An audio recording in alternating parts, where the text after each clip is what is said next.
Hello! ఇవాల్టి వీడియోలో healthy and sweet rabdi చూపించబోతున్నాను. చాలా హెల్తీ అండ్ నాలాగా స్వీట్ క్రేవింగ్స్ ఉన్న వాళ్ళకి చాలా బెస్ట్ ఆప్షన్ అని కూడా చెప్పొచ్చు. వార్మ్ మిల్క్‌లో కొన్ని డేట్స్ అండ్ కాష్యూస్ నానబెట్టాననమాట ఒక 10 మినిట్స్. అండ్ సైమల్టేనియస్‌గా 3 స్వీట్ పొటాటోని బాయిల్ చేసి పీల్ చేసుకున్నాను. స్వీట్ పొటాటో అండ్ ఇందాక నానబెట్టుకున్నాం కదా మిక్స్చర్, అది కూడా తీసుకొచ్చి మిక్సర్‌లో వేసేయాలి. ఇది మొత్తం కూడా ఫైన్ పేస్ట్ లాగా చేయాలన్నమాట. ఈ పేస్ట్‌ని స్టవ్ మీద పాన్ పెట్టి ఈ పేస్ట్‌ని షిఫ్ట్ చేసుకొని ఒక 5 మినిట్స్ అలా కుక్ చేసుకోవాలన్నమాట. దీనిలో కన్సిస్టెన్సీ కొంచెం అడ్జస్ట్ చేసుకోవడానికి ఇంకొంచెం మిల్క్ యాడ్ చేసుకోవచ్చు.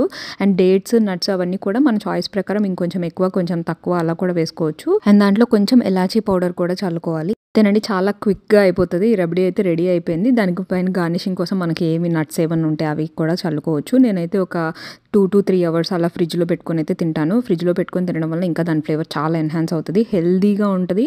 డైట్ చేసే వాళ్ళు కూడా హ్యాపీగా తినొచ్చు. మీరైతే తప్పకుండా ట్రై చేసి మీకెలా అనిపించిందో నాకు తప్పకుండా కామెంట్ సెక్షన్‌లో చెప్పండి. Follow for more. బాయ్.